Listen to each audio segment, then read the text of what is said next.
Bonjour à toutes et à tous, bienvenue pour votre Flash Info spécial FC Sochaux Montbéliard. Au programme aujourd'hui, le calendrier de Ligue 2 qui offre une affiche de prestige dès la première journée, le point sur l'effectif des Lionceaux avant leur retour en Ligue 2 et le dossier brûlant de la Tribune Nord Sochaux, TNS. D'abord le calendrier. Le FC Sochaux retrouvera officiellement la Ligue 2 le 8 août prochain, avec une affiche qui sent bon l'histoire du football français. La réception de l'AS Saint-Étienne au Stade Bonal. Un choc entre deux clubs historiques qui lancera immédiatement la saison des jaunes et bleus. Du côté stéphanois, certains observateurs estiment déjà que les Verts disposent d'un léger avantage. Contrairement à Sochaux, qui découvre à nouveau les exigences de la Ligue 2 après 3 saisons d'absence, l'ASSE possède déjà une structure habituée à ce niveau. Une analyse qui ne manquera pas de motiver les hommes de Vincent Ognon pour cette première à Bonal. Justement, parlons effectif. Après avoir validé sa remontée en Ligue 2 au terme d'une saison réussie en National, le FCSM entre dans une phase de consolidation. Le club dispose déjà d'une base solide d'une vingtaine de joueurs sous contrat, permettant d'aborder le mercato avec une certaine sérénité. Parmi les départs enregistrés, Elson Mendes s'est engagé avec Kassim Passar en Turquie. Solomon Lubao rejoint l'AC Monza en Italie. Prince Mendy ne sera pas conservé, tandis qu'Abderrezek Saïdi et Marie-Gaëlle Moukania ne figurent plus dans les plans du club. Un dossier reste particulièrement surveillé, celui de Dalangouni-Paul Gomis.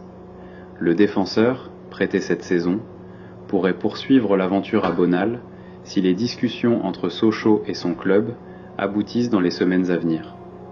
Concernant les cadres, Vincent Ognon pourra notamment compter sur Alexandre Pierre, Mathieu Péberns, Arthur Vitelli, Dylan Tavares, Julien Masson, Jonathan Mexique, Benjamin Gomel, Boubacar Fofana, Capit Djoko ou encore Sami Bagdadi pour encadrer le groupe dans ce retour au niveau professionnel.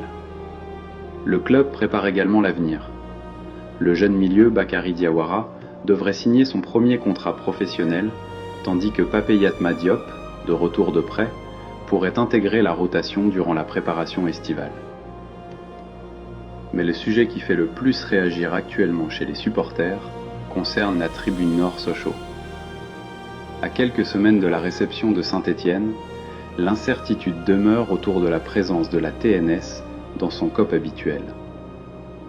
Suite aux incidents intervenus lors de la rencontre face à Fleury, une sanction de fermeture de la Tribune Nord a été prononcée par les instances disciplinaires.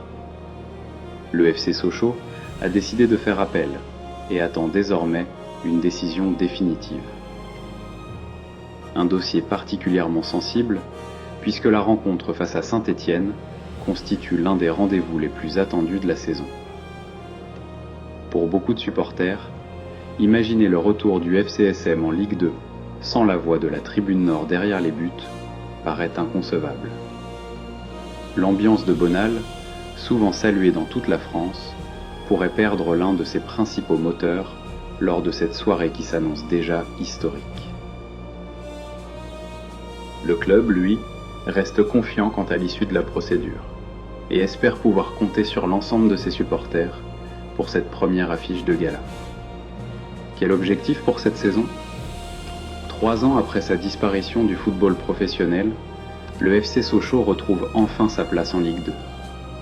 Dans un championnat dense et relevé, la priorité sera d'assurer rapidement le maintien, tout en poursuivant la reconstruction sportive et économique du club. Le mercato est encore loin d'être terminé. Plusieurs renforts sont attendus. Mais une chose est certaine, l'engouement est déjà de retour autour du FCSM. Entre un choc face à Saint-Étienne pour débuter, un effectif en pleine évolution et le suspense autour de la Tribune Nord Sochaux, l'été promet d'être particulièrement animé du côté de Bonal. C'était votre Flash Info, spécial FC Sochaux Montbéliard. Merci de votre fidélité et surtout, allez Sochaux!